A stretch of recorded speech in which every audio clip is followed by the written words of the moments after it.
The hall was too large for one voice to matter. It stretched farther than Sarah could see, curving into the distance like the inside of a hollow star. Beings from hundreds of worlds floated, hovered, coiled, or stood in forms that barely made sense to human eyes. Light pulsed through some of them. Others were wrapped in machines just to survive the atmosphere. Every sound was filtered through the translation network, turning chaos into something understandable, but never comfortable. At the center of it all, her desk looked almost like a mistake. Plain. Human. Sarah sat there alone, hands resting lightly on the surface, her posture calm in a way that had taken years to learn. Around her, entire civilizations whispered, observed, judged.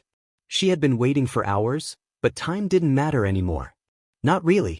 The outcome had already been decided. This was just the part where they pretended it hadn't. A crystalline figure rose from its platform, its body refracting light into sharp, shifting patterns that cut across the hall. When it moved, the sound it made echoed like distant chimes, precise and controlled. After 2 centuries of observation, the voice rang out, perfectly translated. The Galactic Council will now conclude deliberation on the species known as humanity. The air itself seemed to tighten. Sarah didn't move. We have studied your development, your conflicts, your expansion patterns, your behavioral irregularities. The question before us has never been complex. The pause. Deliberate. Can your species be trusted to exist beyond its origin system? Another figure rose, long, segmented, its body pulsing with a dull violet glow. When it spoke, its voice dragged through the translation network like something heavy being pulled across stone. Humans are unstable. Their history is defined by conflict. Their growth rate exceeds sustainable models. Their curiosity leads them to boundaries that should remain untouched. More lights activated across the chamber as others joined in. They consume without balance. They innovate without restraint. They question without limit. They do not conform. The words layered over each other, not chaotic, but overwhelming. A chorus of certainty. Sarah listened. She didn't interrupt. Didn't react. She simply watched them, one by one, as if memorizing every face, every tone, every conclusion they had already reached before she ever arrived. A presence unfolded above the chamber, something vast and artificial. A network intelligence. Its voice didn't sound like speech at all. It felt like numbers resolving into meaning. Probability models indicate a 97.8% likelihood that human integration will result in large-scale systemic disruption within 50 standard cycles. Risk classification, unacceptable. That settled it. The hall dimmed slightly as the council prepared to formalize the vote. Sarah finally stood. It was a small movement, but it shifted something. Not in the room. No, they had already made up their minds, but in the space around her. A quiet center forming in the middle of all that certainty. "Thank you," she said. Her voice carried cleanly, steady, unforced. "We've reviewed your concerns. We understand how we appear from the outside. Our history isn't clean. It isn't simple. And it certainly isn't peaceful." She took a step forward. "We fight. We question. We build faster than we should. We break things trying to understand how they work." A faint ripple passed through the chamber. Some of them registered agreement. Most registered confirmation. Sarah nodded slightly. "You're not wrong." That, more than anything, made a few of them pause. She let the silence stretch for just a moment before continuing. "Humans are dangerous." The words landed heavier than anything she had said before. Given enough time, any species that survives becomes dangerous in its own way. That's not unique to us. It's just more obvious. A flicker of irritation passed through the crystalline arbiter. "Do you deny the conclusion of this council?" Sarah looked directly at it. "No." She didn't hesitate. "I don't deny it." The chamber went still. She exhaled slowly, then added, almost gently, "But I think you're asking the wrong question."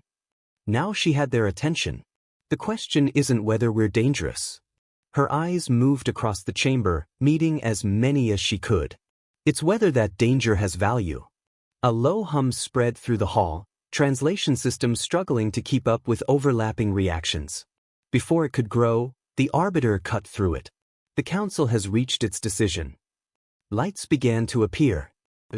Blue. Across the vast chamber, points of judgment ignited one by one. Sarah watched them, counting without meaning to. A few blue lights, scattered, uncertain, but they were drowned in the flood. When it ended, the result hung in the air like a final sentence. By majority decree, the arbiter announced, humanity is to remain confined within its origin system indefinitely. Expansion beyond designated boundaries will be met with corrective enforcement. This decision is permanent. No appeal. No reconsideration. Final. For a brief moment, something tight pressed against Sarah's chest. Not surprise. Not even anger. Just wait. 200 years of trying to prove they belonged. 200 years of being watched, measured, contained. And this was how it ended. She nodded once. Understood. Her voice didn't shake. Earth acknowledges the council's decision. A ripple of satisfaction moved through parts of the chamber. Order restored. Problem contained. Sarah reached down and tapped her tablet. Far away, across an entire system, signals began to move. Billions of people were already watching. We appreciate the clarity, she continued. It's helpful. The arbiter's light flickered, almost approving. Compliance is the expected response. Sarah smiled. It wasn't warm. It wasn't polite. It was something else entirely. Yes, she said softly. It is. She looked around the hall one last time, taking in the vastness of it. The certainty. The confidence. The limits they had built for themselves and called stability. Then we won't be a problem for you anymore. That line passed through the chamber almost unnoticed. It sounded like surrender. It wasn't. Sarah turned, already stepping away from the platform. Behind her, the council began to shift, preparing to move on to the next issue, the next decision, the next controlled piece of the galaxy. They didn't call her back. They didn't ask what she meant. And that, more than anything, was their mistake. 6 months later, the system they had been ordered to stay in no longer looked the same. From a distance, it still resembled what the council expected: stars, planets, predictable orbits, but anyone watching closely would have noticed the changes. Movement where there should have been none. Structures where empty space used to be. Patterns forming that didn't follow natural laws. Humanity hadn't argued. They hadn't protested. They had simply started working. Near what had once been Jupiter's orbit, vast construction platforms stretched across space like artificial continents. Thousands of ships moved between them in perfect coordination, carrying materials stripped from asteroids and gas giants alike. Entire sections of the outer system were being dismantled, repurposed, rebuilt into something new. Inside one of the central platforms, Dr. Elias stood before a transparent wall, watching it all unfold. For 40 years, his team had worked in silence. While the council observed humanity's behavior, while diplomats negotiated and scientists pretended to follow accepted limits, a different kind of research had been happening far from attention. Hidden in fragments. Distributed. Denied when necessary. Now, there was no reason to hide. Containment field at 97%, his assistant said, eyes locked on the data streaming across her display. Stability holding. No fluctuations. Elias didn't respond immediately. He just watched. Out there, in the center of the platform, a single object floated in controlled isolation. It wasn't large. It didn't look impressive. Just a smooth, dark structure about the size of a ground vehicle. But everything they had done, everything, led to that one machine. Begin final calibration, he said quietly. The room shifted into motion. Systems aligned. Energy levels rose in carefully measured increments. Across the platform, thousands of subsystems synchronized into a single purpose. For decades, the council had said it couldn't be done. Not because they hadn't tried, but because they had stopped trying after failing. Humans didn't do that. The field around the object shimmered slightly as space-time itself began to distort. Not violently. Not dramatically. Just angles bending where they shouldn't. Light curving without a source. Exotic matter stable, the assistant reported. We're holding the bubble. Elias allowed himself a small breath. Good, he said. Let's break something. He opened a channel that linked every major installation across the system. This is Platform Alpha, he said. Initiating breakthrough test. All stations observe. Out in the void, the small object pulsed once. It was gone. No explosion. No flash. No transition. One moment it existed. The next moment it didn't. Silence filled the control room for half a second. Then the data came in. Signal reacquired, someone said sharply. Location confirmed. Alpha Centauri system. The pause. Time of arrival. Another pause. 0. The room didn't erupt. It didn't cheer. For a moment, no one spoke at all. Because they all understood what that meant. Elias smiled slowly. Of course it is, he murmured. Across the system, similar reactions unfolded. Scientists double-checking results they already trusted. Engineers staring at screens, realizing the implications faster than they could articulate them. The Council had built a galaxy around controlled movement, gates, routes, permissions. Humans had just stepped outside all of it. Begin Phase 2, Elias said, his voice steady again. Scale production. Full deployment. The response came instantly. Confirmed. And just like that, the project shifted. No longer experimental. Operational. Elsewhere, on Mars, the transformation had already begun. Massive engines were being installed beneath the surface, drilling into the planet's core. Not to stabilize it. Not to improve it. To move it. Entire cities had been redesigned to withstand acceleration that should have been impossible for a world of that size. Oceans were being contained, atmospheres reinforced, ecosystems converted into closed-loop systems capable of surviving independent of a star. Mars wasn't being prepared to support life. It was being prepared to carry it. The same process was happening across the system. Mercury's mass was being converted into raw energy storage. Venus was being hollowed and structured internally. Even the asteroid belt had been reorganized into modular habitats that could detach and relocate at will. Humanity wasn't building ships. They were turning everything into one. At the edge of the system, far beyond the main construction zones, the Council's observation posts remained in place. Commander Thies watched the data stream with growing unease. At first, it had looked like industrial expansion. Predictable. Contained. Now it didn't. They are exceeding projected output by a factor of 17, it reported, its slow voice carrying a hint of something unfamiliar. Energy consumption suggests large-scale system restructuring. The reply from the Council came quickly, but it carried none of the urgency Thies felt. Humans are adapting to confinement, the Arbiter responded. Increased internal development is expected. Thies shifted slightly, its body tightening. This is not adaptation, it said carefully. They are altering planetary structures. Entire orbital patterns are being adjusted. A brief pause. They remain within their assigned boundaries.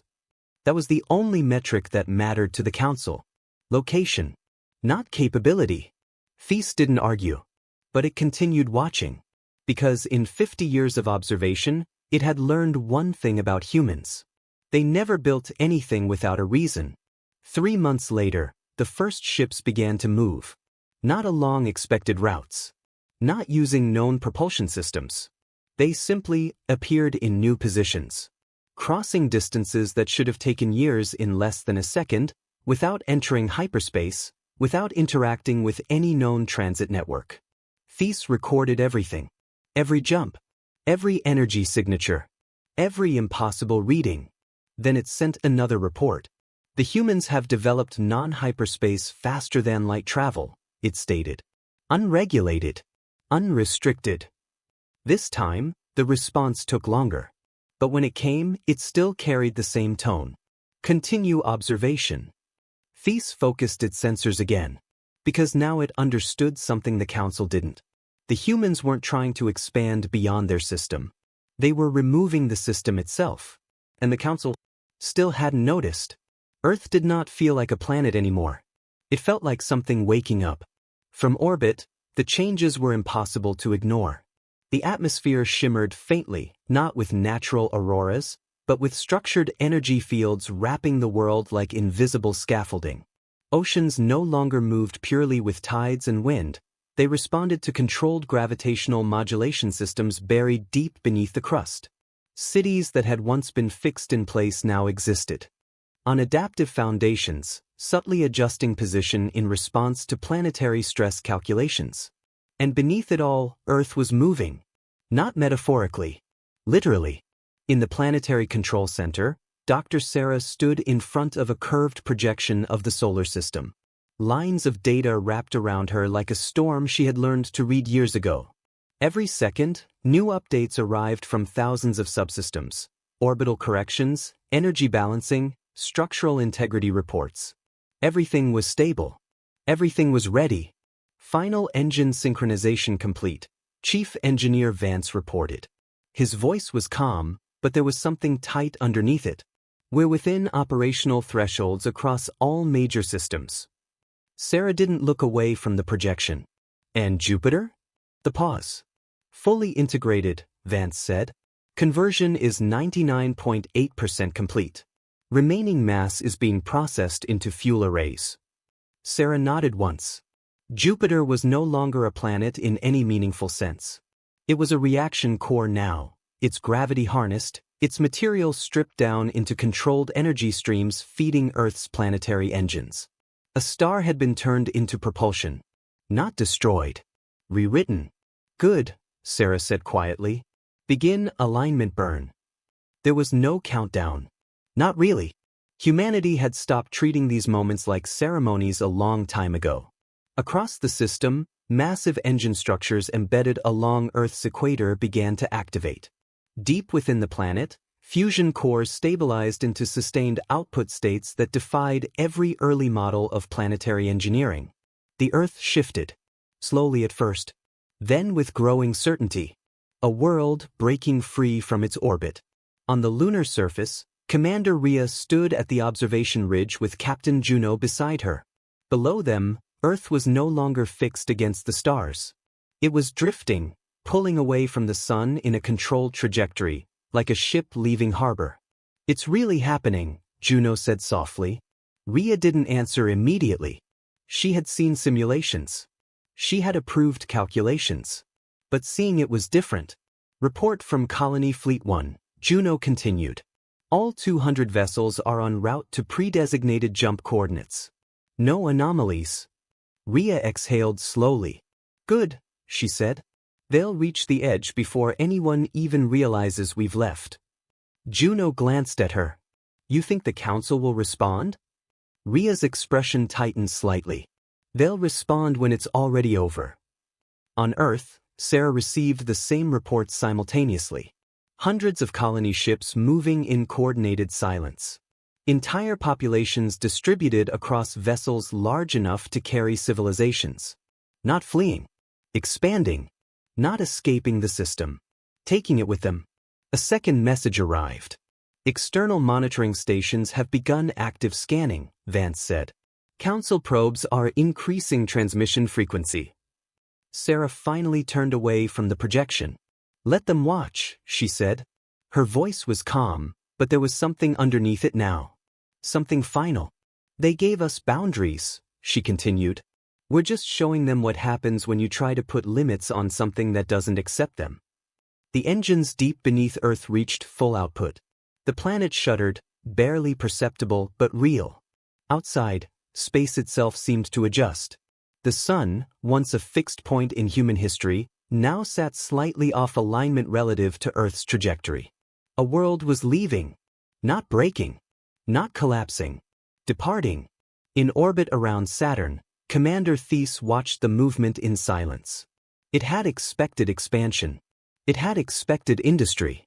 Even technological advancement beyond projections. But this was not within any category the Council had prepared for. Report status, came the Council's voice through the channel. Thies hesitated, then answered honestly. They are moving Earth, it said. The pause. That is not possible, the Arbiter replied immediately. Thies continued watching the data streams. It is already underway. Another pause. Then more sharply. Clarify. Thies adjusted its sensors, recalibrating readings it had already confirmed a dozen times. Earth is no longer in stable orbit, it said. It is under propulsion. The entire planetary mass is being accelerated beyond solar retention velocity. Silence followed. Longer this time. When the Arbiter spoke again, the tone had changed slightly. Confirm whether this is a localized anomaly or system-wide disruption. Thies looked at the expanding network of ships, the shifting gravitational field, the collapsing orbital dependencies of every inner planet. It is system-wide, it said. And then, after a pause, it did not fully understand itself. It is intentional. Across human space, the final phase sequence activated. Colonies detached from orbital anchors.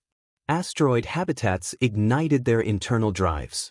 Mars, Venus, Mercury, all undergoing synchronized conversion states, began aligning with Earth's trajectory. They were no longer separate bodies. They were becoming a fleet. And at the center of it all, Earth continued its slow acceleration into the dark between stars. Sarah received the final confirmation just as the system crossed its first threshold boundary. Solar escape vector achieved, Vance said. We are no longer gravitationally bound. For a moment, no one spoke. Then Sarah nodded. Then we're done here, she said. She activated the open channel, every frequency the Council monitored. Her voice carried across the system one last time. This is Dr. Sarah, she said. Humanity is no longer contained within your designated boundaries. The pause. Not for effect. For truth. We appreciate your decision to define our limits, she continued. It made one thing very clear to us. Her eyes lifted slightly, as if she could see the Council through the stars themselves. That we were never meant to stay in one place. The engines deep within Earth stabilized into long-term cruise output. The planet moved forward. Slow. Certain. Irreversible. We are leaving your system now, Sarah said. Not because we were rejected. A faint pause. But because we were finally free to choose where we go next. The transmission ended. Behind them, the solar system began to shrink, not in destruction, but in distance. And for the first time, humanity was no longer inside a system someone else defined. They were outside it. The Council did not notice at first. Not truly. On the surface, everything still looked intact. Monitoring stations operational, boundary beacons active, observation grids still transmitting data back to the Galactic Convergence Station. For them, the human situation was classified as contained. A solved equation. A closed file. But space has a way of proving when assumptions are wrong. One by one, the outer monitoring posts went silent. Not destroyed. Not attacked. Just disconnected. No distress signals. No debris fields. No final transmissions. Only absence. On Station K-74, Commander Thies stared at the last incoming feed before it cut out completely. It showed Earth, no longer a planet in orbit, but a moving object, drifting beyond the heliopause like it had simply decided the sun was optional. Behind it, Mars followed. Then Venus. Then the scattered lattice of human-made worlds and mobile habitats. A system wasn't being defended. It was being carried. This cannot be correct. An arbiter voice snapped through the Council channel. Thies didn't respond immediately. It had stopped treating cannot as a meaningful term when observing humans. Instead, it replayed the data. Trajectory confirmed. Mass distribution stable. Propulsion signature consistent across all planetary bodies. Earth was not leaving alone. It was leaving with everything it had ever built. It is correct, Thies said at last. A long silence followed. Then another Council voice, tighter now, less controlled. Explain how an entire gravitational system escapes containment protocols. Thies adjusted its sensors as if clarity might somehow improve comprehension. It did not escape containment, it said. Containment was never applied in a meaningful way. More silence. That was not the answer they wanted. Far away, deeper in Council space, Alarm cycles began to escalate. But the reports were inconsistent. Some systems still insisted humanity remained within designated bounds. Others showed empty space where the solar system used to be. Reality itself seemed split between outdated maps and current observation. At the center of it all, the Arbiter finally issued a directive. Deploy correction fleets. But even as the order was transmitted, something else began to spread through Council space. Confusion. Not from humans. From the universe itself.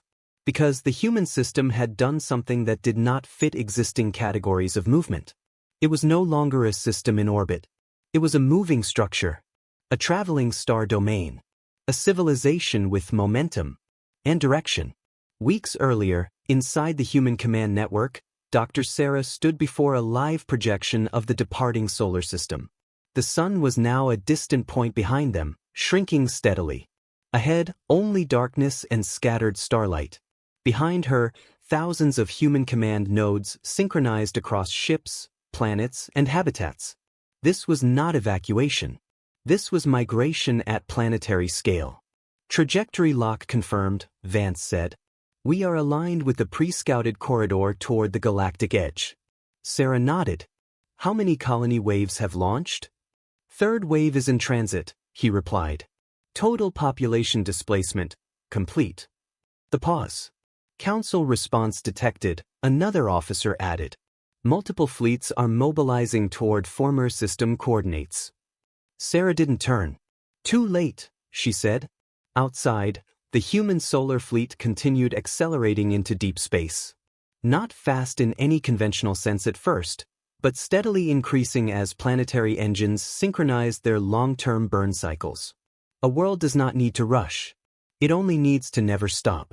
On the edge of known Council space, Commander Thies received a final transmission from Central Authority. Maintain pursuit, it read. Humanity must be returned to containment jurisdiction. Thies stared at it for a long moment, then looked at the empty region of space where containment was supposed to exist. There was nothing there anymore. Not even the idea of it. It sent a reply. They are no longer in jurisdictional range, it stated. They are no longer in Council space. The pause. Then carefully. They may no longer be in any defined space at all. The response came almost immediately. Impossible. All matter exists within mapped spatial boundaries. Thies hesitated before answering. Then update your maps, it said, and ended the channel. For the first time since its creation, it did not wait for approval. Meanwhile, far ahead of the human fleet, something else was happening.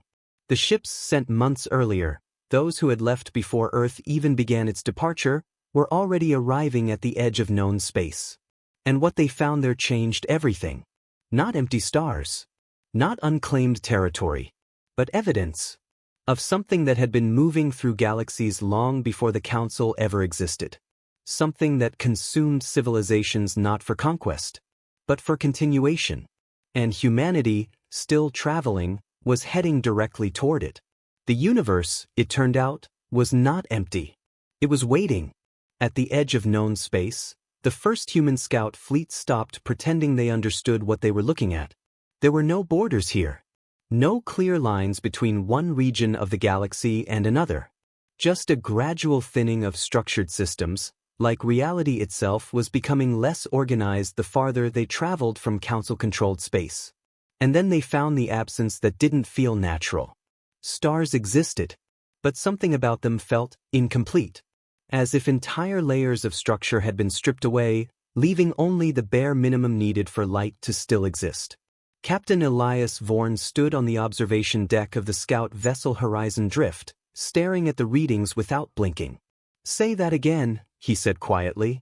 His sensor officer hesitated. Multiple star systems ahead show identical collapse signatures, she said. Not supernovae. Not black holes. Something is removing structured matter at a systemic level. Elias exhaled slowly. Removing. She nodded. Not destroying. Converting. The mass is still there, but reorganized into non-random energy states. Like it's being processed. A heavy silence settled across the bridge. This was not Council space. This was not human space. This was something older. Behind them, the rest of the scout fleet held position at the boundary line, waiting for confirmation before advancing further. Elias zoomed in on the nearest affected system. A star still burned at its center. But around it, where planets should have been, there was nothing stable enough to classify as structure. Instead, faint distortions rippled through space, like echoes of something massive passing through long ago. And then the second reading came in. "Captain," the officer said, voice tighter now. "We're detecting residual constructs, megastructures. Partially degraded. Enormous in scale." Elias leaned forward. "Show me." The projection updated. And for a moment, no one on the bridge spoke. Because what they were seeing should not have been possible in any known stage of universal development. Ring-like formations the size of entire solar systems. Broken lattices spanning interstellar distances.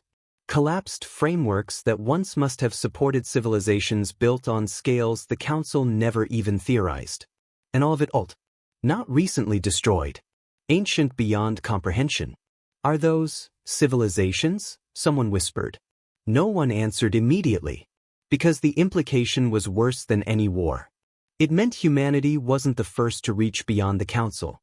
And whatever came before them had already been erased. Elias straightened slowly. "Scan for origin traces," he ordered. Seconds passed. Then the sensor officer spoke again, more carefully this time. "There's a pattern," she said. "All collapse points converge toward a single directional vector. Not spatial. Temporal." Elias frowned. "Meaning?" She swallowed. "Meaning whatever did this doesn't just move through space." Another pause.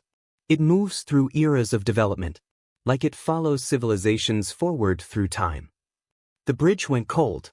Even the background hum of the ship felt quieter. Behind them, the scout fleet received a second transmission from deeper Council space. "Identify threat classification," the message demanded. "Is this the Devourer anomaly?" Elias looked at the dead systems ahead. Then at the broken megastructures.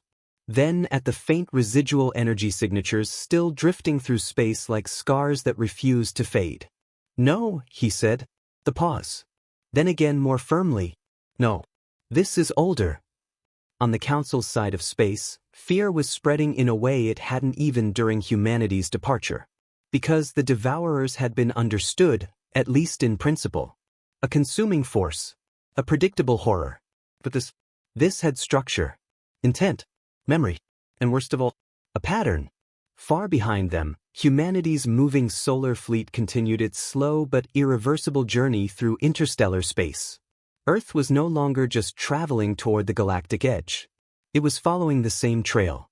Dr. Sarah stood alone in the planetary command chamber, watching a new data stream appear on her console, one that had not come from any human probe.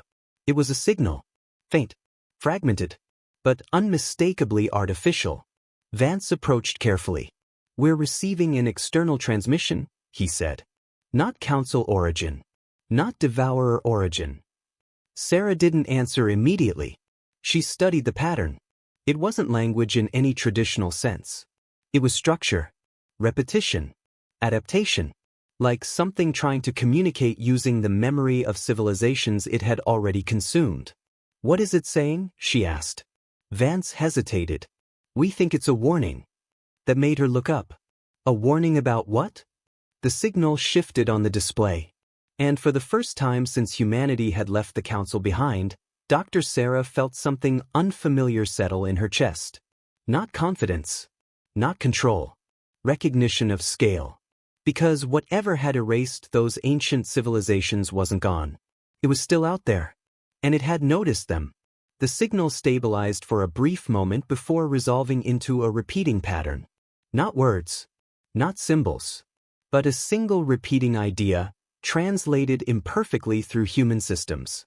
Next cycle detected. Sarah stared at it for a long time. Then quietly said, "So that's what we are to it." Outside the ship, Earth continued its long journey into the dark between galaxies. And ahead of it, far beyond Council maps, beyond Devourer territory, beyond everything humanity had ever been warned about. Something was waiting that had already ended civilizations like chapters in a book. And this time, it was turning the page again. The signal did not stop.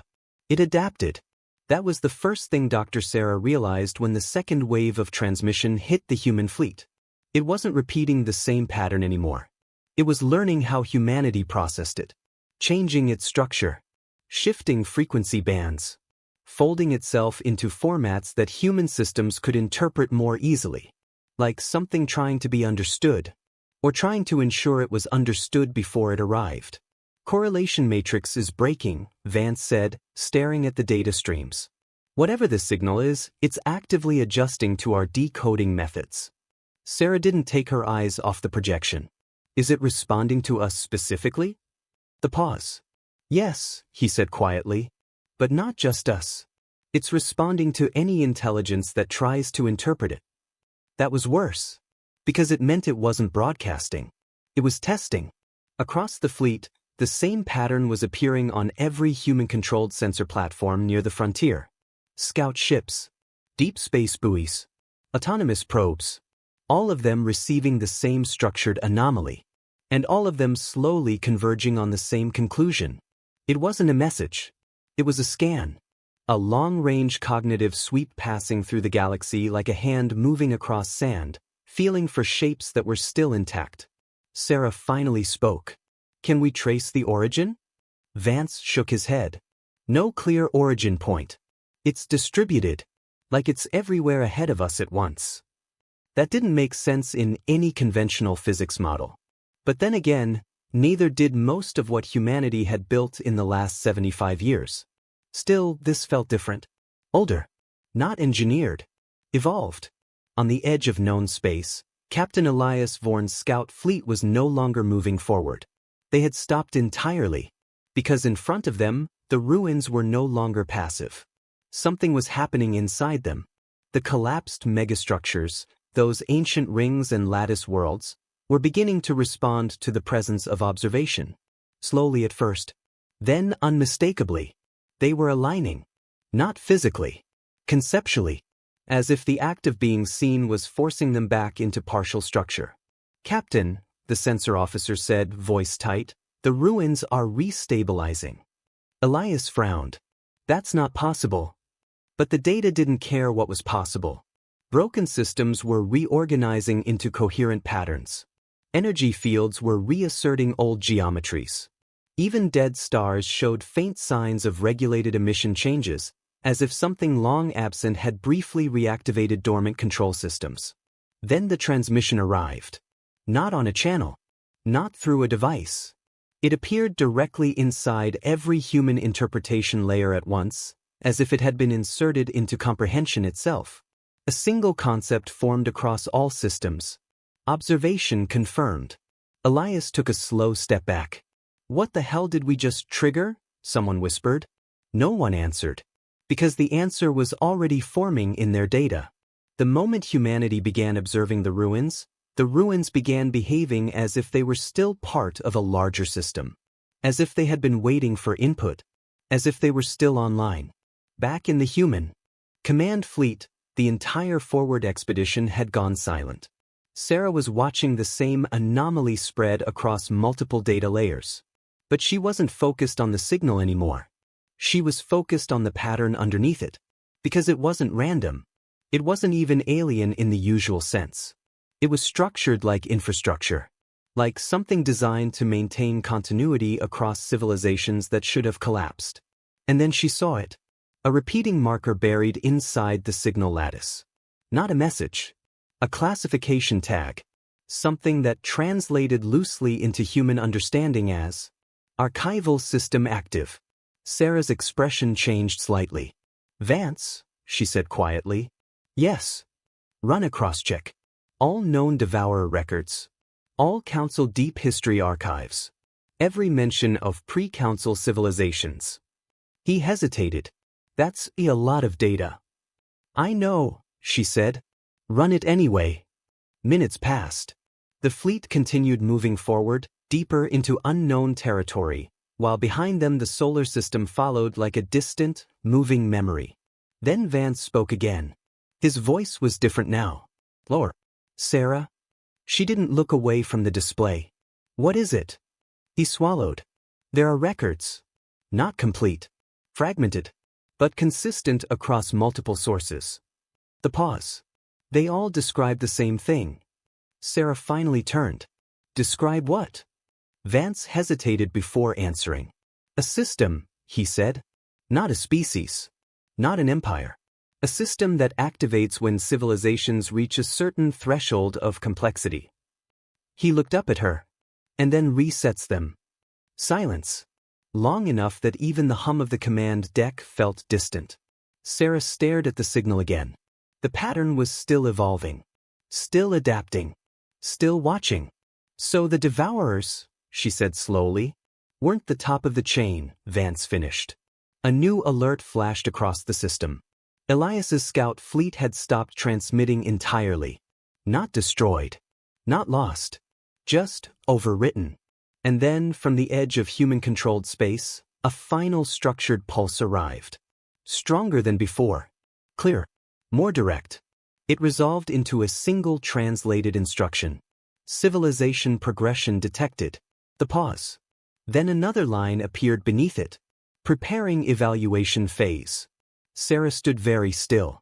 For the first time since humanity had left the Council behind, she didn't think about expansion. She didn't think about freedom. She thought about scale.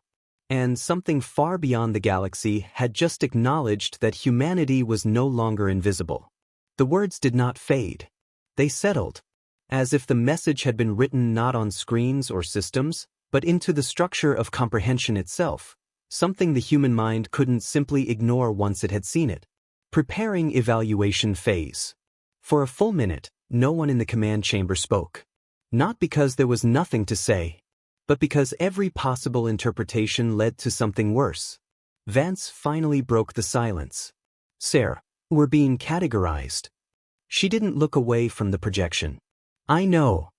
Across the fleet, similar realizations were unfolding. Every human vessel at the frontier had stopped forward movement. Not by command, but by instinct. Like something in the data itself had created hesitation. Captain Elias Vorn's scout fleet was still silent. But not empty. That was the part no one liked. Because long-range passive sensors were still receiving faint structural feedback from the ruins ahead. As if something was still thinking inside them. Still organizing. Still waiting. Then the second wave began. It wasn't a transmission this time. It was a shift in physics. Slow. Subtle. But undeniable. Gravitational constants in the forward region of space began to fluctuate in pattern cycles. Not random instability, but structured variation, like a scanning mechanism adjusting its resolution. Report, Sarah said sharply. Vance's hands moved quickly across his console. It's not localized, he said. It's expanding. The pattern is propagating backward toward us. Like a wave. No, he said, voice tightening. Like a decision spreading. That word landed harder than it should have. Decision implied intent. Judgment. Something that evaluates. Something that chooses. On the outer edge of human expansion, the first object changed. It was one of Elias's scout probes, drifting near a collapsed megastructure remnant. Its sensors had been active for 17 minutes, recording continuous structural anomalies. Then, without warning, its internal systems reconfigured themselves. Not hacked. Not corrupted. Rewritten. Every log file was replaced with a single status line. Classification updated. Subject, observed. And finally, status, eligible. The probes stopped transmitting. On the scout ship Horizon Drift, alarms erupted instantly. We didn't send any update command, the officer said quickly. That wasn't from us. Elias leaned forward. Show me the probe feed. The screen flickered. For a moment, they saw what the probe had been seeing. The ruins were no longer ruins. They were forming again. Not physically rebuilding in normal space, but reasserting structure across multiple layers of reality at once. Like something restoring a broken image from incomplete data. And at the center of it, a presence. Not visible. Not tangible, but implied in every correction the environment made, as if the universe itself was adjusting to meet an expectation. Then the feed cut. Back in human command space, Sarah closed her eyes briefly. When she spoke again, her voice was lower. Pull all forward fleets back 10 light minutes. Vance looked up sharply. That's inside the anomaly boundary. I know, she said. Then why? Because it already sees us, she interrupted. The pause. Then she added, and it's no longer just scanning. Across all human-controlled systems, the same realization was forming independently. The signal had changed. What had begun as distant transmission was now structured interaction. Observation had become classification. Classification was becoming selection. And selection implied something no one wanted to name yet. On the Council remnants, far behind human expansion, fragmented archives began to activate automatically, systems that had not responded in centuries suddenly powering on without external input. Commander Thies received a partial data stream from one of them. It was incomplete, corrupted, but still readable enough to understand one thing. The Council had not been the first to map the galaxy. They had inherited it, and something else had done the mapping before them, something that measured civilizations the way others measured resources. Not to destroy, not even to consume, but to determine continuation. Sarah opened her eyes again. Bring up all archived Devourer behavioral logs, she said. Vance hesitated. We've already cross-referenced. Do it again, she said firmly. But isolate one variable. He paused. What variable? Sarah's gaze didn't move from the data streams flickering across the chamber. Response to intelligent observation. A silence followed. Then systems began to search deeper. Far deeper than standard military archives. Deeper than Council databases. Into fragments of data that had never been meant to be connected. Minutes passed. Then the pattern emerged. Devourer fleets didn't attack randomly. They reacted. Always reacted. To civilizations reaching a certain stage of awareness. Not technological advancement. Not expansion. Awareness. The realization that they were part of something larger. Sarah read the conclusion before the system finished rendering it. They weren't the end point, she said quietly. They were part of the test. No one corrected her. Because no one could. A new transmission arrived. Stronger than before. Clear enough now that even human-derived translation systems struggled less with it. It carried no emotion. No hostility. No urgency. Just structure. Finality. Evaluation phase initiated. Then another line followed. Civilization. Humanity. The pause. Not temporal. Conceptual. As if something vast had stopped to consider what it was looking at. Adaptive capacity. Unprecedented. Structural stability. Undefined. Containment status. Inapplicable. Sarah stared at the last line for a long time. Then quietly said, "We're not inside their system." Vance looked at her. What? She didn't take her eyes off the display. We're the first thing it can't categorize cleanly. Outside the ship, beyond human fleets, beyond Council remnants, beyond Devourer ruins. Something older than all of it continued to adjust its understanding. And for the first time in recorded cosmic history, the evaluator had encountered something it could not finish evaluating.